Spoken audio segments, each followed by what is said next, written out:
Olá pessoal, sejam todos muito bem-vindos ao canal Fertilidade do Solo. Meu nome é Fábio Henrique, eu sou professor de Química e Fertilidade do Solo da UFESA, Universidade Federal Rural do Semiárido.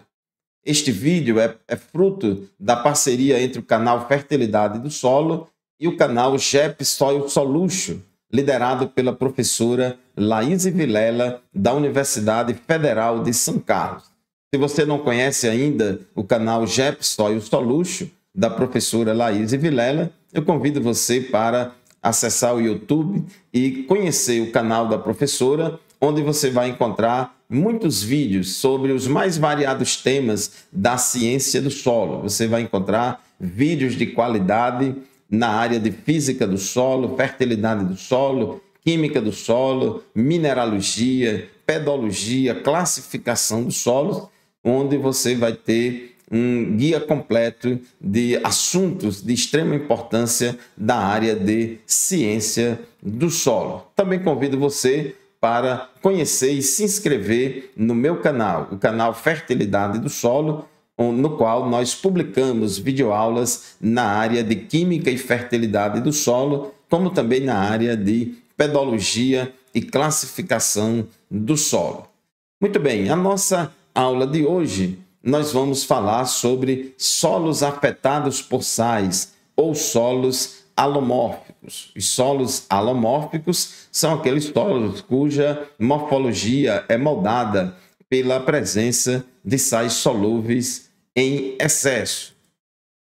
Os solos afetados por sais, ele ocupa uma área muito grande, cerca de 1 bilhão de hectares em áreas costeiras e continentais ao redor do mundo, mas principalmente em áreas cujo clima é árido ou semiárido, em locais onde a precipitação pluviométrica é menor do que a evapotranspiração durante a maior parte do ano.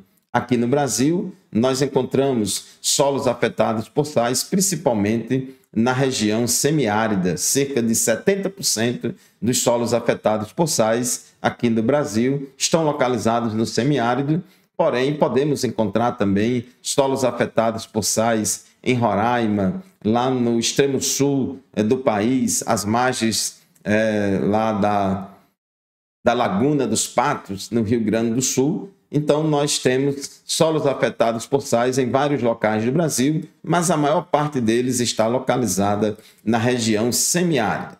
É muito comum nos solos afetados por sais nós observarmos em condição de campo, quando o solo está seco, a presença de crostas brancas de sais na superfície do solo. Então, essas crostas brancas de sais na superfície se formam a partir da evaporação da água do solo e a precipitação desses sais que estavam dissolvidos nesta água. Nós temos aqui, por exemplo, várias fotos de solos afetados por sais do perímetro irrigado de Ibimirim e Custódia, lá em Pernambuco. Então, nós temos aqui, podemos observar a presença de crostas brancas de sais que se formam a partir da precipitação desses sais sobre a superfície do solo quando a água é evaporada. Então, são crostas de sais bastante significativas nesses solos alomórficos ou solos afetados por sais. Bom, em relação a essa questão de solos afetados por sais, é importante nós entendermos a solubilidade de alguns sais que ocorrem nos solos. Os solos alomórficos, ou solos afetados por sais, são definidos como solos que apresentam concentrações elevadas de sais solúveis, de sais mais solúveis que o gesso, nos horizontes ou camadas do perfil do solo, e isso afeta o crescimento, o desenvolvimento e a produtividade da maioria das culturas. Então, esse excesso de sais mais solúveis que o gesso vai afetar o crescimento, o desenvolvimento e a produtividade das plantas.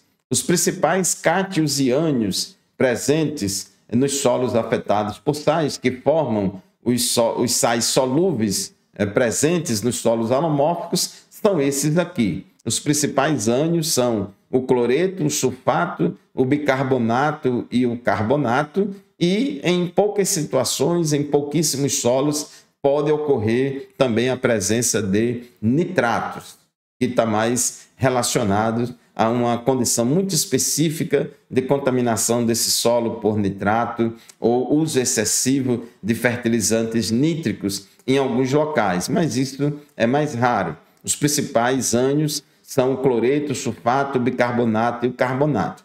E os principais cátions presentes na solução dos solos alomórficos são o sódio, o potássio, o magnésio e o cálcio. Então, a combinação de cada ânion aqui dessa coluna da esquerda com cada um desses cátions aqui da coluna da direita forma um sal solúvel. Nós temos aqui nessa tabela os principais sais solúveis que podem ocorrer nos solos.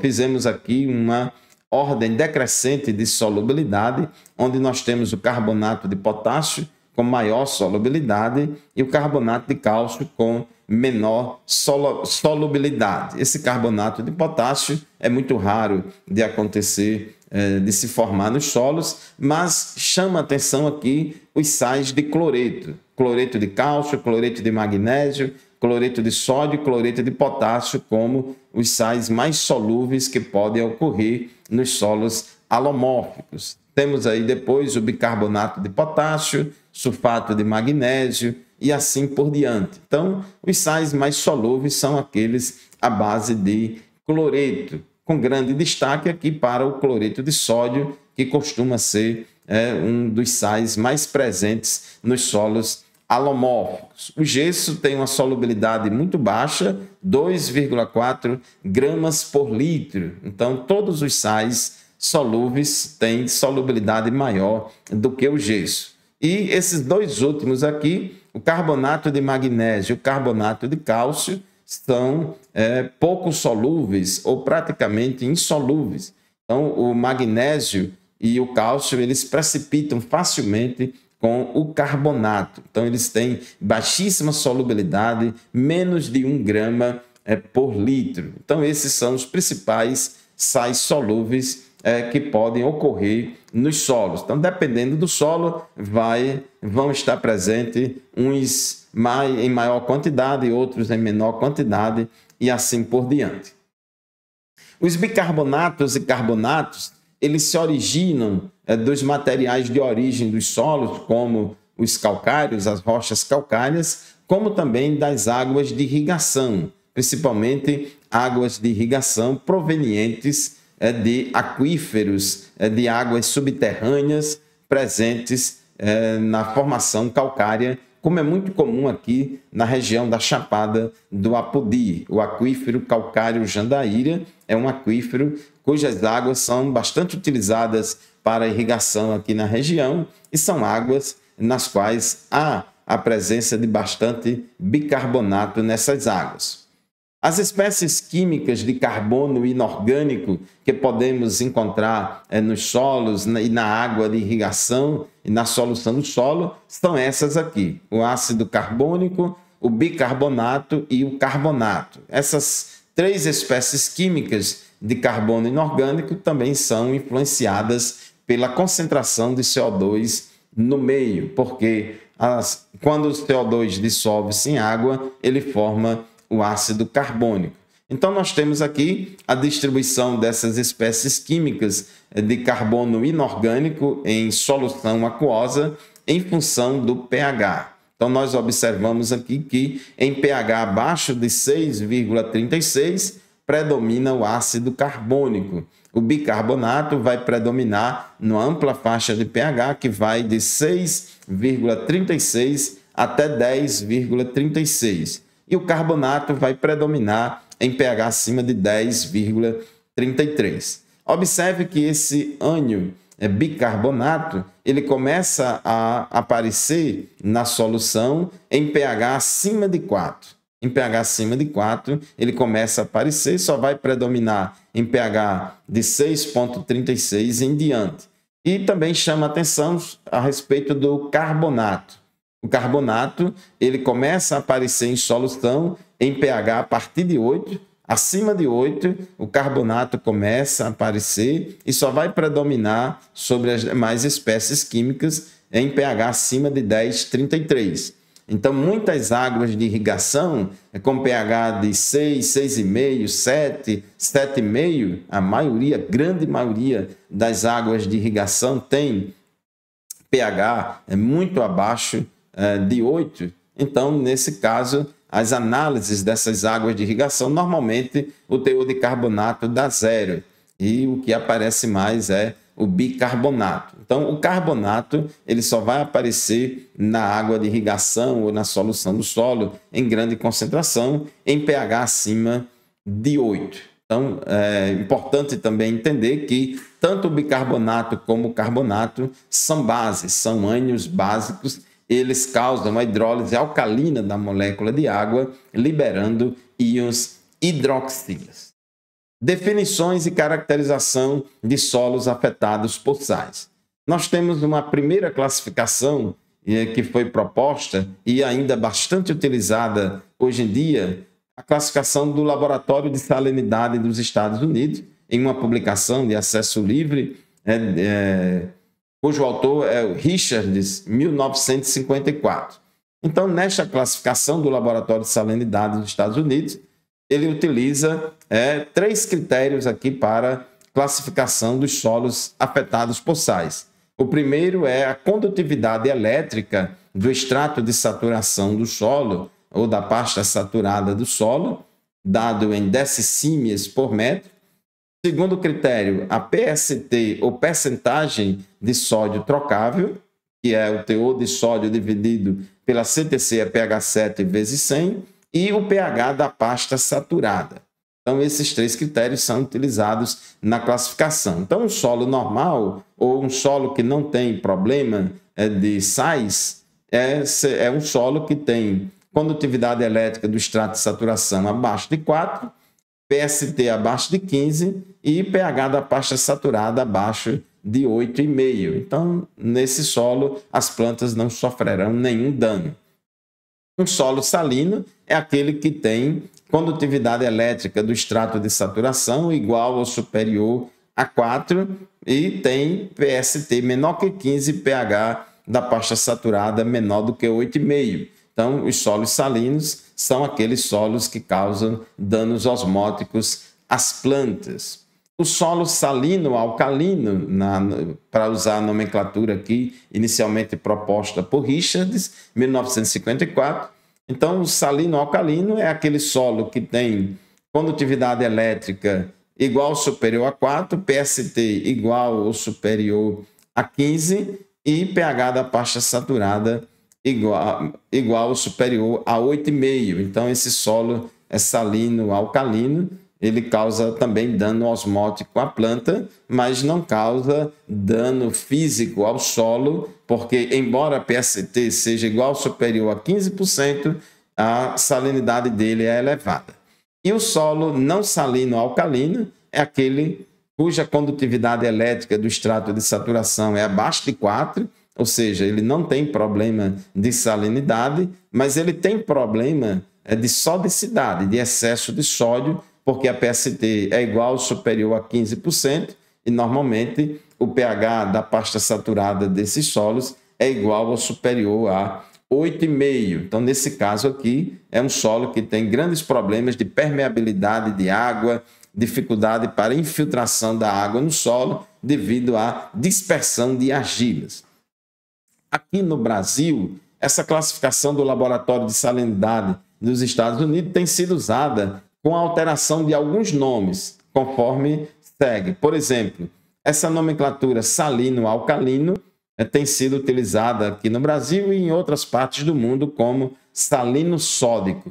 E a nomenclatura não salino-alcalino, simplesmente chamada de sódico. Então, para usar essa nova nomenclatura, essa classificação aqui seria normal, salino, salino-sódico e sódico. Existe também, aqui no Brasil, e é bastante usado, a classificação do Sistema Brasileiro de Classificação de Solos, que também foi inspirado no trabalho de Richards, 1954, nessa classificação anterior do Laboratório de Salinidade, como também de outros dados de pesquisas na área. Então, usa também a condutividade elétrica do extrato de saturação, dada em decissímenes por metro, para avaliar os riscos, os problemas de salinidade deste solo, risco de causar dano osmótico às plantas, e também usa a PST, ou percentagem de sódio trocável, para avaliar o risco de problemas de infiltração de água. Então, o solo normal, segundo o nosso Sistema Brasileiro de Classificação, é um solo que tem CE abaixo de 4 e PST abaixo de 6. Então, não teria problema nem de salinidade e nem de sodicidade.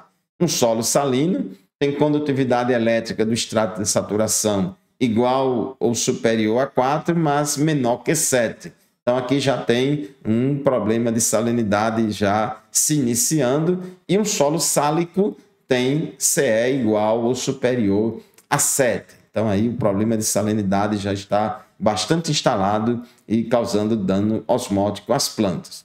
Quanto à sodicidade, quanto ao risco que esse solo tem de causar problemas de infiltração da água no solo, um solo normal teria PST abaixo de 6%, um solo solódico tem PST igual ou superior a 6, mas menor do que 15, e um solo sódico igual ou superior a 15. Então, são dados bem parecidos com aqueles de Richards, 1954. Aqui nessa figura, nós temos aqui a relação entre salinidade do solo e sodicidade do solo, tendo como critério aqui o solo normal, do ponto de vista de PST, de 0 a 6, o solódico de 6 a 15 e o sódico acima de 15. E aqui no eixo dos Y, nós temos aqui a condutividade elétrica do extrato de saturação. Um solo normal é um solo que tem condutividade elétrica abaixo de 4. E acima de 4 já tem problema de salinidade, pode ser salino ou sálico. Então, um solo normal seria um solo que tem condutividade elétrica abaixo de 4 e PST abaixo de 6. Aqui, nesse quadrante aqui acima, são solos que têm PST abaixo de 15, PST abaixo de 15 e CE igual ou superior a 4. Então, nesses solos salinos, normalmente, os cátions predominantes são o cálcio, o magnésio e o potássio, e os ânions predominantes são o cloreto, o sulfato, o bicarbonato e o nitrato. pH é menor do que 8,5, menor do que 8,2 a 8,5. Nesse caso, a relação sódio dividido pelo cloreto mais o sulfato é menor que 1. Os solos salinos sódicos são solos que têm a questão da salinidade, concentração elevada de sais, mas também têm uma concentração elevada de sódio. Então, os salinos sódicos têm como cátions predominantes o cálcio, o magnésio e o sódio. Veja que nesse caso aqui já aparece o sódio, que não aparecia nos solos salinos, mas o cálcio e o magnésio ainda continua predominando. Os ânions principais são os mesmos dos solos salinos, cloreto, sulfato, principalmente, pH entre 8,2 e 8,5, e nesse caso aqui com problema de danos osmóticos.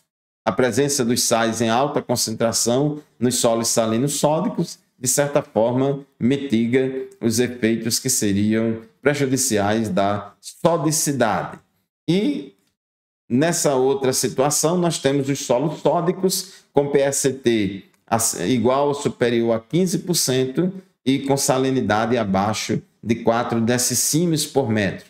Nesses solos sódicos, eles são bastante alcalinos, com pH aí variando de 8,5, no mínimo de 8,2, 8,5, até 9, 9,5, 10 e assim por diante. Então, são bastante alcalinos devido à ocorrência principalmente do carbonato de sódio.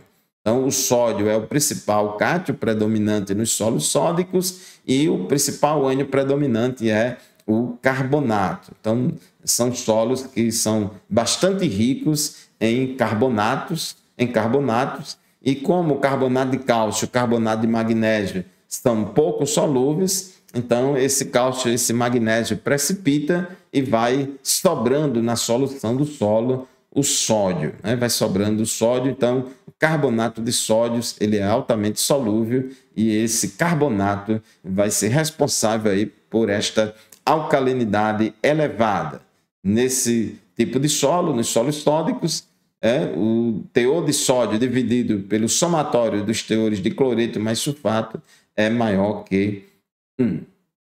Bom, como se formam os solos afetados por sais? Qual é a gênese dos solos afetados por sais? Inicialmente, eu gostaria aqui de indicar a leitura deste capítulo do livro de Manejo da Salinidade na Agricultura, publicado pelo Instituto Nacional de Ciência e Tecnologia em Salinidade, existe ligado ao MCT, ao Ministério de Ciência e Tecnologia, o Instituto Nacional de Ciência e Tecnologia em Salinidade, que no ano de 2016 publicou esse livro, Manejo da Salinidade na Agricultura, Estudos Básicos e Aplicados. É um livro de referência na área, e neste livro tem um capítulo denominado, capítulo 2, de Origem e Classificação dos Solos Afetados por Sais, escritos aqui pelo saudoso professor, pedólogo da Universidade Federal Rural do Pernambuco, Matheus Rosas Ribeiro, pelo filho dele, Matheus Rosas Ribeiro Filho, e também pelo saudoso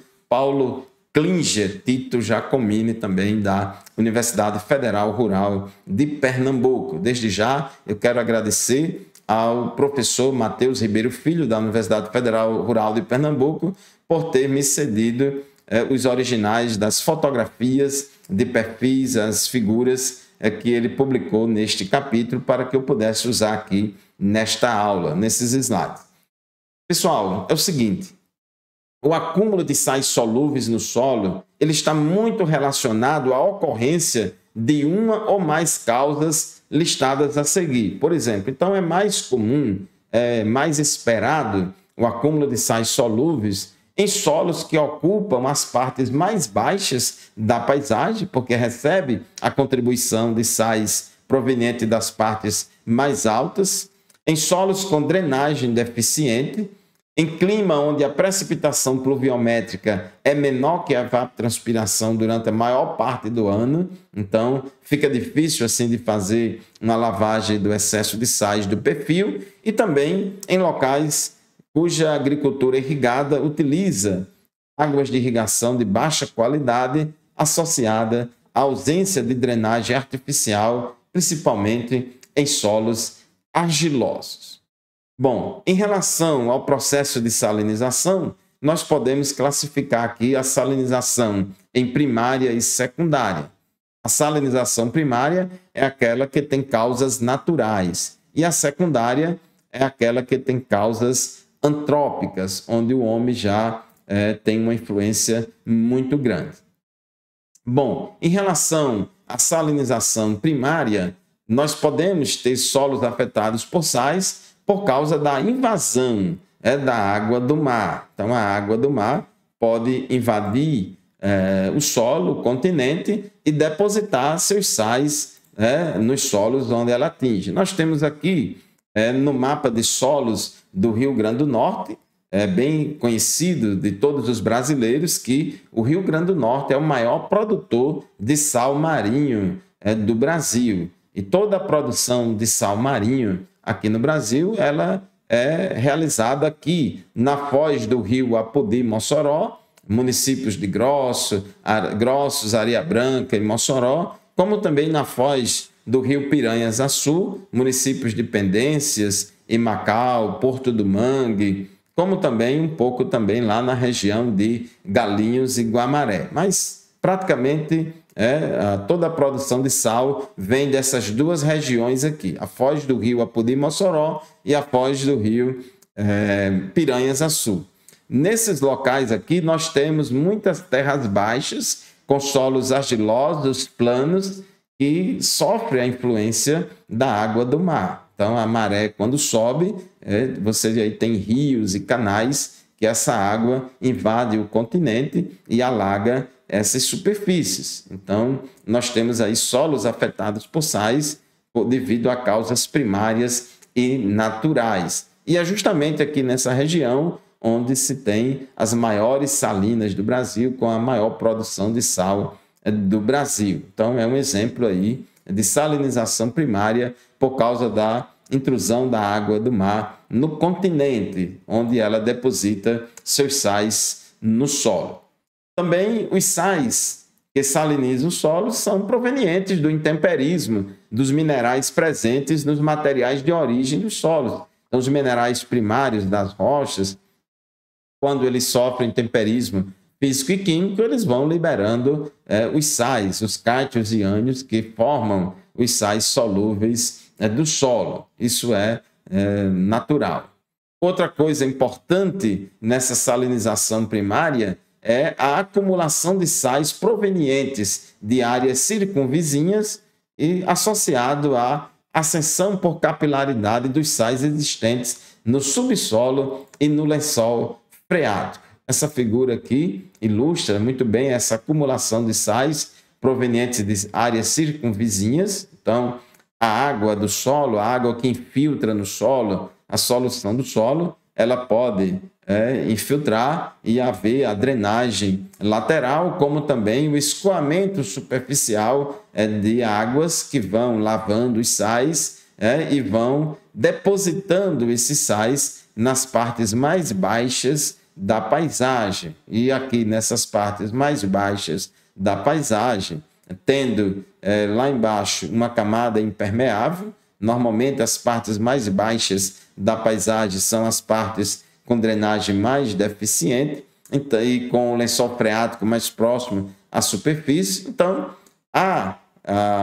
o recebimento de sais das partes mais altas da paisagem, seja por escoamento superficial ou drenagem lateral. E esses sais, quando se acumulam aqui nessa parte mais baixa, quando essa água evapora, então tem que ter aí associado um clima árido ou semiárido, com pouca chuva, onde a evapotranspiração é maior do que a precipitação durante a maior parte do ano. Então, na evaporação dessa água, esses sais precipitam sobre a superfície do solo, podendo formar até mesmo aquelas crostas brancas de sais. Então, sempre há esse movimento descendente e lateral de sais no interior do solo ou sobre a superfície do solo, sempre as partes mais baixas da paisagem, recebendo a contribuição de sais provenientes de áreas mais altas circunvizinhas, e esses sais sobem por capilaridade.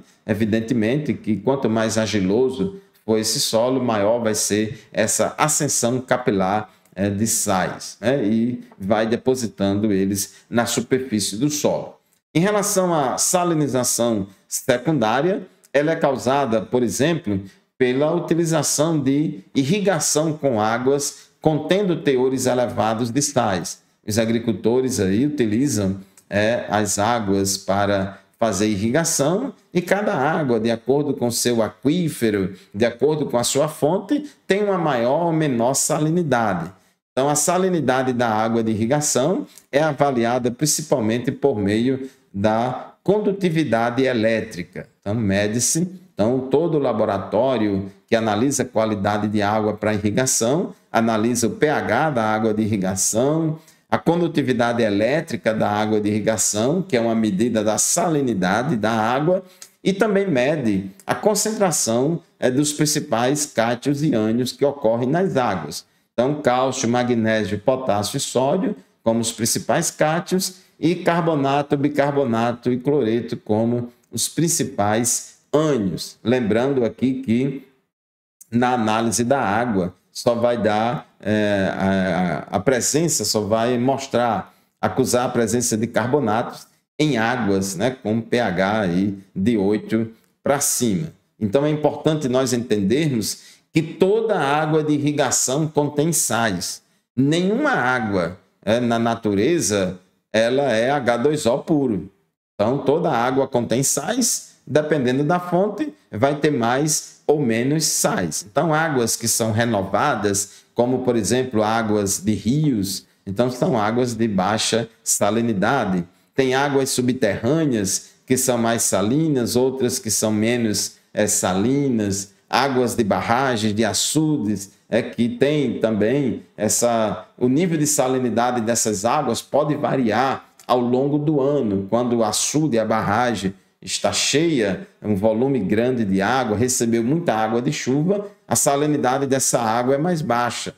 Mas à medida que termina a estação chuvosa e começa a evaporação da água desses reservatórios, vai havendo ali uma concentração de sais. Então, é importante nós entendermos que toda irrigação adiciona sais ao solo. Se você pegar uma análise de água de irrigação e vai lá e calcular, porque cada água dessa tem lá o teor de cálcio, tantos milimol de carga por litro, teor de sódio, de magnésio, de potássio. Se você fizer as contas, você vai perceber que, por exemplo, uma cultura anual, como uma hortaliça, como tomate, por exemplo, você vai irrigar em clima semiárido, aplicando ali uns 400 milímetros de água durante todo o ciclo, você vai perceber que, se você fizer as contas, você adicionará vários quilos por hectare de cálcio, de magnésio, de potássio, sódio, enfim, dos sais, dos cátions e ânions que estavam dissolvidos nessa água. Então, é bom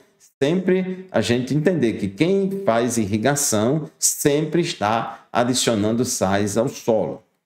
A irrigação com águas residuárias salinas e como também com águas de descarte de dessalinizadores são águas que contêm teores elevados de sais e têm alto potencial de salinização dos solos. Então, a gente tem que ter cuidado no uso de águas de qualidade inferior, de águas de dessalinizadores. Então, essas águas têm que ter muito cuidado, porque elas têm um potencial grande de salinizar o solo. Então, ela só deve ser utilizada muitas vezes misturando com a água boa, sendo utilizada em solo mais arenoso, com uma drenagem facilitada, etc. Então, tem que ter muito cuidado e usá-la com reserva e não de forma indiscriminada.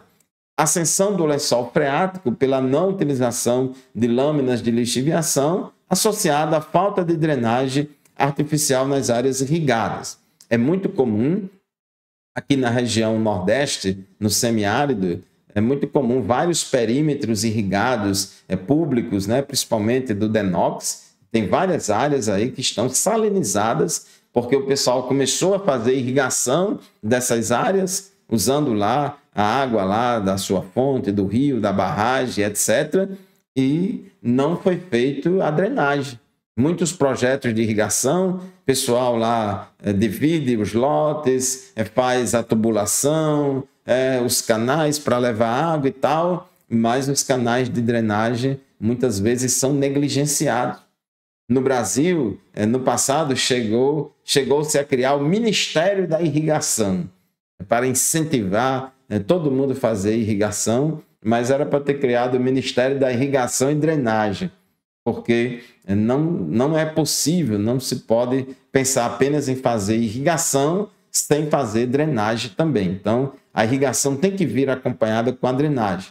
Nesse manejo da irrigação, é fundamental que se utilize, que se calcule, quando vai calcular a necessidade hídrica das culturas, a lâmina de água a aplicar em cada irrigação, que se calcule também a lâmina de lixiviação, que é aquela fração de lixiviação, aquela pequena lâmina em excesso para poder lavar o excesso de sais solúveis para colocar eles para baixo da zona radicular. E tudo isso tem que ser trabalhado junto com a drenagem artificial dessas áreas. Então, quando há a negligência de não realizar a drenagem, não utilizar a lâmina de lixiviação, então aumenta demais o potencial de salinização secundária desses solos. E hoje em dia estamos observando também a salinização de solos de áreas de estufas, solos de ambientes protegidos.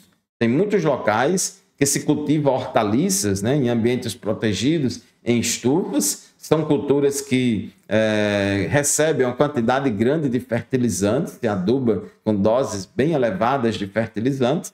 E esses solos debaixo de estufa, eles não recebem água da chuva para lavar o excesso de sais. Então tem que ter muito cuidado quem pratica agricultura sob estufa, em ambientes protegidos de estufa. Tem que ter muito cuidado para não salinizar os solos, porque esses solos protegidos aí da água da chuva, eles não têm o seu excesso de sais lavados do perfil durante a estação chuvosa.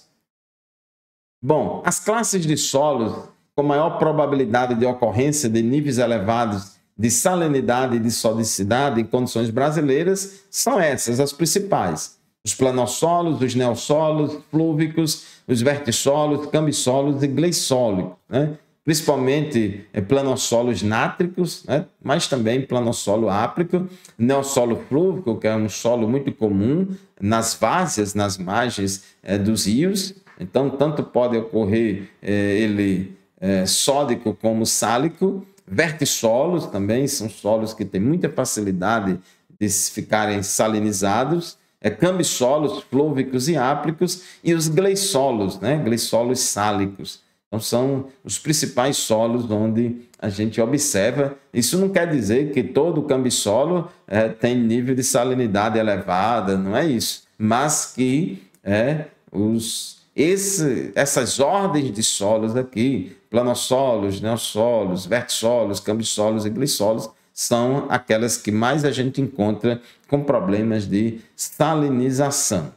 E as classes com maior probabilidade de ocorrência de níveis moderados de salinidade e sodicidade são essas aqui, mais ou menos as mesmas da anterior, mas aí já aparece aqui, por exemplo, neossolo regolítico, já aparece aqui luvissolo crômico, que pode, em algumas situações, ficar com excesso de sais, até mesmo argissolos amarelos, né, com camada de uripan, camada compactada, com difícil infiltração de água, pode eventualmente acumular determinados teores de sais, plintossolo argilúvico e gleissolo sálico. Então, esses são os principais solos aqui no Brasil, onde a gente pode encontrar níveis moderados de salinidade. Então, esses solos, pela sua própria gênese, área de ocorrência, pelos seus próprios processos pedogenéticos, são solos que têm maior probabilidade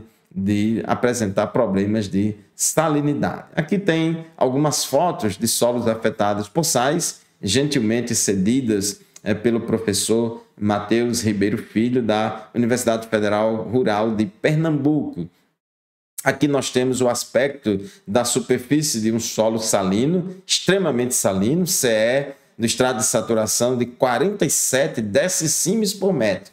Observe que o valor de 4 é o valor limite aí entre o solo normal e o solo salino. Acima de 7 é sálico e esse tem 47, lá no perímetro irrigado de Poço da Cruz, em Bimirim, Pernambuco. Então, nós vemos aqui essa crosta salina branca dos sais que precipitaram na superfície. Então, esses solos afetados por sais, poucas plantas, pouquíssimas espécies têm condição de sobreviver em um ambiente como esse, e mesmo aquelas mais resistentes à salinidade não conseguem povoar tanto essa área de cobri-la completamente com biomassa vegetal, mas temos aqui um remanescente de atriplex, né, ou ervaçal, né, que está sobrevivendo ainda aí nesse solo. Aqui nós temos um perfil de gleissolo sálico, onde tem nível de salinidade elevada. O sálico, o caráter sálico, significa que a condutividade elétrica do extrato de saturação é igual ou maior que 4 e menor que 7 decicimes por metro. Então, esse gleissolo sálico é lá da várzea, do rio Acaraú, no Ceará, onde nós temos aqui a presença de um lençol freático com influência de salinidade marinha. Então, nós temos aí a influência da salinidade da água do mar, salinizando esse solo, né? Uma salinização primária. Esse outro perfil aqui mostra o aspecto morfológico de um solo salino sódico. Então, nesse caso aqui é um neossolo flúvico, sódico e sálico. Então, sódico porque tem PST igual ou superior a 15%, e sálico porque tem condutividade elétrica do extrato de saturação igual ou superior a 7. Então, nós temos aqui uma superfície esbranquiçada e ausência de estrutura colunar, em consequência da salinidade.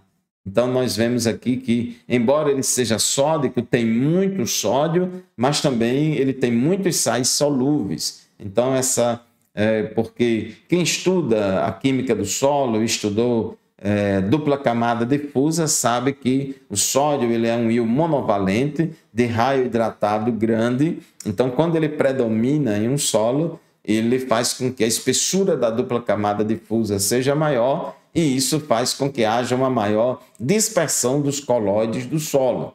Por outro lado, a concentração salina da solução faz com que comprima, um efeito contrário, comprimindo a dupla camada e facilitando a floculação dos colóides. Então, o solo que é sódico e sálico ao mesmo tempo, ou salino sódico, ele vai ter uma drenagem não tão ruim como acontece no solo sódico, porque o excesso de sais, a condutividade elétrica elevada, vai, de certa forma, mitigar o efeito deletério que o sódio em excesso causaria na estrutura do solo. O sódio ele causa dispersão de argilas, essas argilas dispersam, não floculadas, não vai formar a estrutura do solo, então elas descem no perfil, nos poros do solo e vai se acumulando no subsolo, criando estruturas colunares e prismáticas bem típicas dos planossolos nátricos, como a gente pode observar aqui nas fotos desses perfis. Então, fica com um horizonte arenoso, porque há uma dispersão de argilas e uma migração de argila dos horizontes superiores para os horizontes subsuperficiais. Então, cria-se aqui, forma-se um horizonte bitextural, com cores glazeadas, e um horizonte bitextural com caráter sódico, né? Que é um horizonte característico dos planossolos nátricos, o horizonte biplânico, que é característico dos planossolos nátricos. Então, essa estrutura colunar prismática, alguns chamam de cabeça de gato, né? Numa linguagem popular. Então, esses solos, aparentemente, assim por cima, se você avaliar só o horizonte A ali, parece ser um solo arenoso, de boa infiltração de água, mas lá embaixo, no horizonte bitextural, tem uma camada impermeável. Quando esses solos estão secos, são extremamente duros e dificilmente oferecem muita resistência à penetração de água e raízes no subsolo. Então, é muito difícil de manejo desses solos. E essa dispersão de argilas, entupindo os poros do solo e evitando a infiltração da água no solo, é muito ruim para a agricultura, mas para as salinas, para a produção de sais nas salinas, como acontece aqui no Rio Grande do Norte, nós mostramos há pouco tempo os solos ali da foz do Rio Açu, Piranhas-Açu, e do Rio Apodi-Mossoró, onde nós aqui no Rio Grande do Norte produzimos bastante sal. Então, esses solos, para produzir sal, não é necessário apenas ter alta temperatura, velocidade do vento elevada, não é necessário apenas que a água evapore. É necessário também que a água fique em um solo impermeável. Para fazer sal, tem que ter solo plano e impermeável. E a impermeabilidade desses solos vai ser dada principalmente pelo alto teor de argila do solo, associado à alta concentração de sódio que vem das águas salinas do mar, da maré, que vão dispersar essas argilas, entope os poros do solo, e aí você vai ter lá aqueles grandes piscinões de água que ficam lá evaporando, e aquela água não infiltra no solo, porque aquele solo já teve suas argilas totalmente dispersas, entupiu os poros do solo, fica com a estrutura maciça, fica como se fosse uma laje impermeável. Então, essa dispersão de argilas causada pelo excesso de sódio, ela é muito boa e favorável à salina para a produção de sal e péssima para a agricultura, porque quando há destruição da estrutura do solo devido ao excesso de sódio, aí fica difícil a penetração de raízes, a infiltração de água, não vai ter oxigênio e assim por diante. Vamos agora falar sobre os principais problemas causados pela salinidade e pela sodicidade. Bom, em relação ao efeito dos sais nas plantas, o principal efeito é o dano osmótico causado pela diminuição do potencial de água da solução do solo, diminuindo a absorção de água pelas raízes. Nós sabemos que a água ela se desloca de um local de maior potencial hídrico para um local de menor potencial hídrico. Então, normalmente, o que é que acontece? O potencial de água da raiz da planta é menor do que o potencial de água do solo. Dessa forma, a água ela sai do solo e entra e penetra nas raízes. Só que um solo salino ou um solo alomórfico é um solo cuja água da solução do solo é uma água de baixo potencial de água, devido ao excesso de sais. Então, o potencial de água de solo alomórfico é baixo. Então, ao invés da água entrar na raiz da planta, pode acontecer de água sair de dentro da planta e ir para a solução do solo e desidratar a planta, causar dano osmótico às plantas. Então, água salina, solo salino, vai causar dano osmótico às plantas vão absorver pouca água, porque a água ela se desloca de um local de maior potencial para um local de menor potencial. Este é o principal dano causado às plantas em solos afetados por sais. Mas pode também ocorrer toxidez na planta causada por íons específicos, como o sódio e o boro. Então, o sódio e o boro em concentrações elevadas podem causar toxidez às plantas, né? Tanto o boro na forma de ácido bórico como na forma de borato. Então, o boro é um elemento essencial às plantas, mas que a diferença entre a concentração que é necessária, exigida para a nutrição da planta e a concentração que é tóxica é bem estreita a faixa. E tudo isso vai causar diminuição no crescimento e na produtividade das culturas. Em relação ao efeito dos sais nos solos, então, ele pode também causar dano osmótico à microbiota do solo e à mesofauna do solo. Então, os organismos que vivem no solo também vão ser afetados pelo excesso de sais. Não é só as plantas, não são só as plantas que são afetadas pelo excesso de sais. Os organismos do solo também.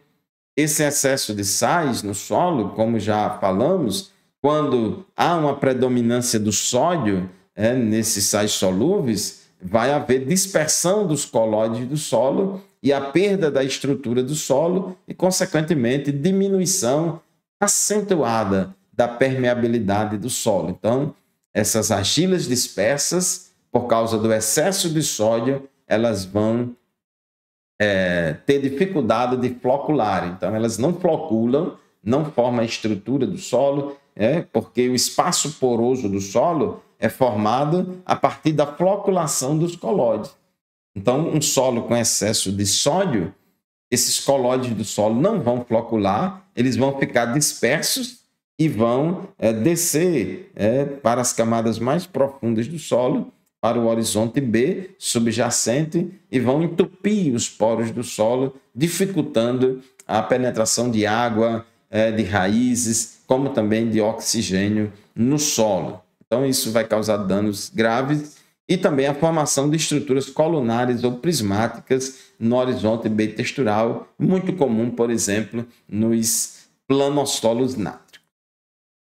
Bom, nós falamos há pouco tempo que uma das principais causas de salinização secundária do solo é a irrigação de culturas com águas de irrigação de baixa qualidade. Então, avaliar a qualidade da água de irrigação é fundamental, porque muitos solos agrícolas têm sido salinizados por causa do manejo inadequado da irrigação, né? Seja usando água de alta salinidade, ausência de drenagem, etc., como a gente pode verificar, principalmente quando ocorre uma ou mais dessas 4 situações. Primeiro, uso de águas de irrigação com teores elevados de sais. Como eu falei há pouco tempo, nessa tabela aqui nós temos exemplos de vários mananciais de águas aqui do Nordeste, principalmente Rio Grande do Norte, Paraíba, tem alguns do Ceará e outros de Pernambuco. Então, águas com CE elevada, águas com teores de sódio e de cloreto elevadas. Então, a água de irrigação com teores elevados de sais potencializa o problema da salinização secundária. Associado a isso, também pode ser que haja negligência em se utilizar lâmina de lixiviação para lavar o excesso de sais. Então, quem trabalha com irrigação deve considerar no cálculo da lâmina de água a ser aplicada uma certa quantidade de água para lavar o excesso de sais, para empurrar esses sais para baixo da zona radicular. Mas para que esses sais possam ficar lá embaixo ou ir embora, é importante que haja a drenagem. Então, locais que naturalmente têm a drenagem deficiente, aumenta a probabilidade de salinização do solo. Ou local que não é feita a drenagem artificial.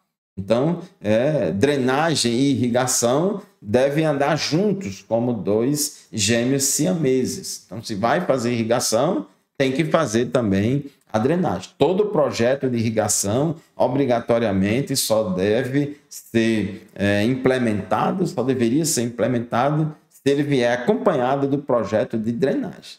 Infelizmente, em muitos projetos de irrigação, tem havido essa negligência, gasta-se dinheiro apenas para fazer a irrigação e não investe na drenagem. No final, vai degradar o solo por salinidade e vai deixar um passivo ambiental muito grande. Também o uso de sistemas de irrigação nos quais o gasto de água é muito grande e mais favoráveis às perdas de água por evaporação, como irrigação por inundação, irrigação por sulcos, aspersão convencional. Então, esses sistemas de irrigação são pouco eficientes, gasta muita água e favorece muito a evaporação de água. Lembre-se que quando a água evapora, somente o H2O que vai para a atmosfera. Os sais eles precipitam sobre a superfície do solo. Então, essa salinização dos solos de áreas irrigadas, ela é mais rápida, é mais fácil de acontecer quando o clima é semiárido, porque a evapotranspiração é maior do que a precipitação pluviométrica durante uma boa parte do ano, a maior parte do ano. Quando o solo é argiloso, porque tem argila para dispersar, a drenagem já não é tão rápida e eficiente como no solo arenoso. Solo argiloso permite ascensão capilar dos sais, ascensão capilar dos sais para se depositar na superfície. Em solo arenoso, há muita descontinuidade dessa ascensão capilar, mas no solo argiloso é mais fácil de sais solúveis presentes no lençol freático, eles subirem por capilaridade e serem depositados na superfície do solo. E, aliado a isso, a questão de áreas com drenagem natural deficiente, que ocupa partes mais baixas da paisagem com drenagem deficiente. Existem algumas diretrizes ou critérios de interpretação da qualidade da água de irrigação. Quem vai trabalhar com irrigação deve sempre estar fazendo análises químicas da água de irrigação para avaliar os riscos de salinidade e de sodicidade do solo a partir dessa água. Então, as águas de irrigação, elas são classificadas de acordo com alguns critérios para serem enquadradas de acordo com o seu grau de restrição de uso. Ou seja, uma água boa, desejável, não tem nenhuma restrição de uso, e tem águas com ligeira restrição, outras com moderada restrição e outras com severa restrição. Então, os problemas de salinidade do solo, que podem ser causados por água de irrigação, esse risco, né, de causar problema de salinidade é avaliado a partir da condutividade elétrica da água de irrigação ou a partir do teor de sais dissolvidos totais desta água de irrigação.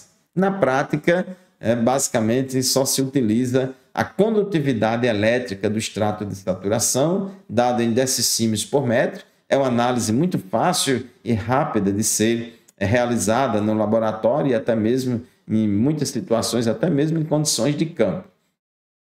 Então, nós temos aqui uma água boa, excelente, seria aquela com uma condutividade elétrica abaixo de 0,7. É importante lembrar que quanto maior a condutividade elétrica da água, maior é a concentração de sais solúveis dentro desta água. Então, a água que não oferece risco, muito boa, sem restrição, tem CE abaixo de 0,7. Então, águas que ficam nessa faixa de 0,7 a 3 decissímios por metro, varia aí a restrição de uso de ligeira a moderada.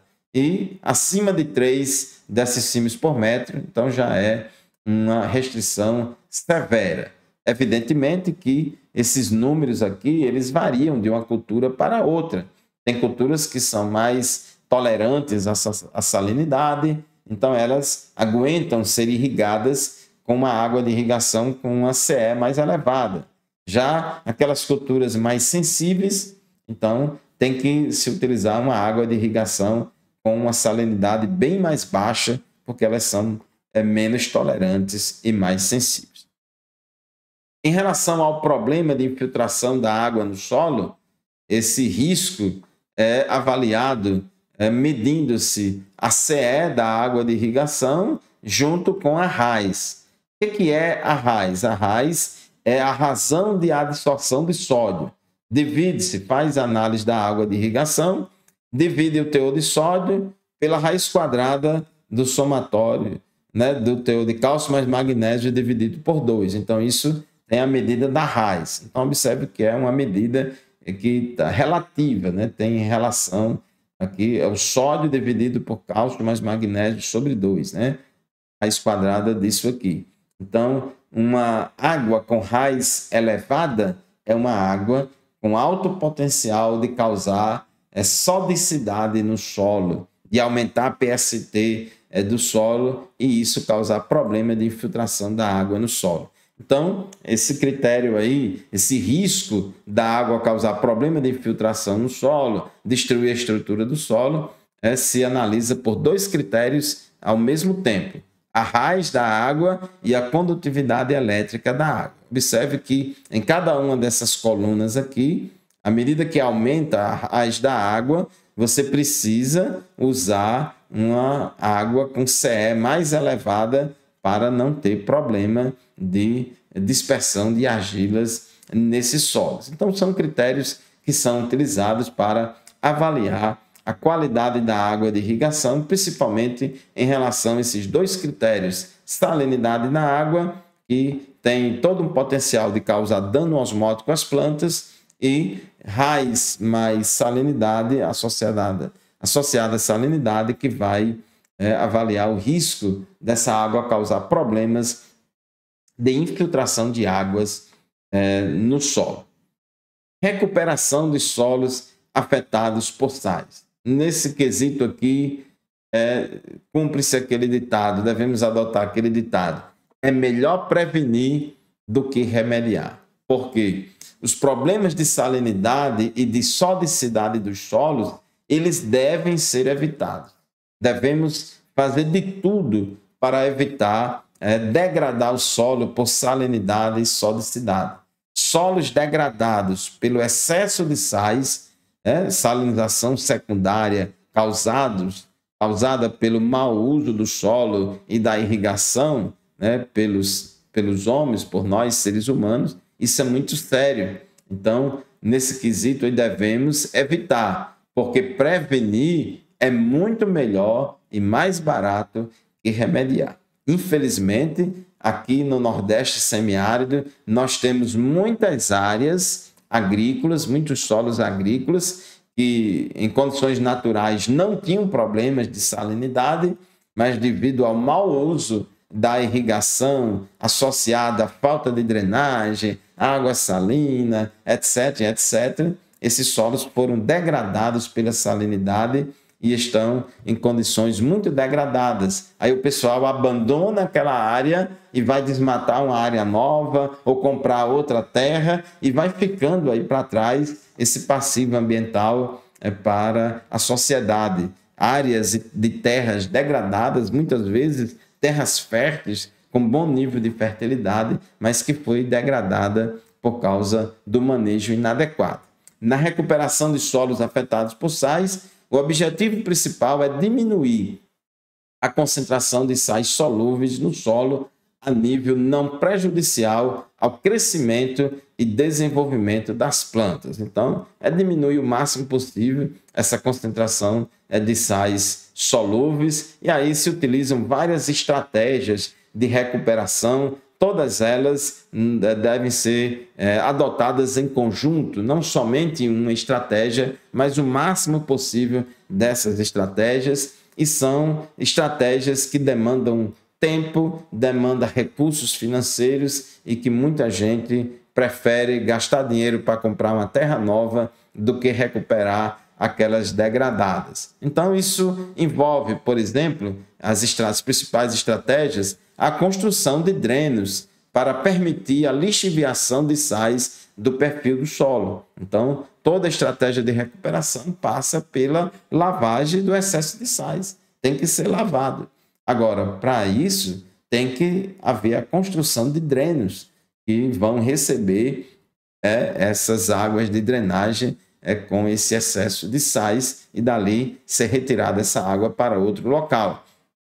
Às vezes é necessário a aplicação de corretivos químicos, como é o caso dos solos sódicos. Os solos sódicos têm o carbonato de sódio como o sal principal desse solo. Nos solos sódicos tem pH aí de 8,5 para cima, são solos que o cálcio, o magnésio precipitou junto com o carbonato e só sobrou aí o sódio, o carbonato de sódio. Se for um solo que antes era um solo agrícola, muito adubado com potássio, pode haver também aí carbonato de potássio, que também é bastante solúvel, mas normalmente é excesso de carbonato de sódio.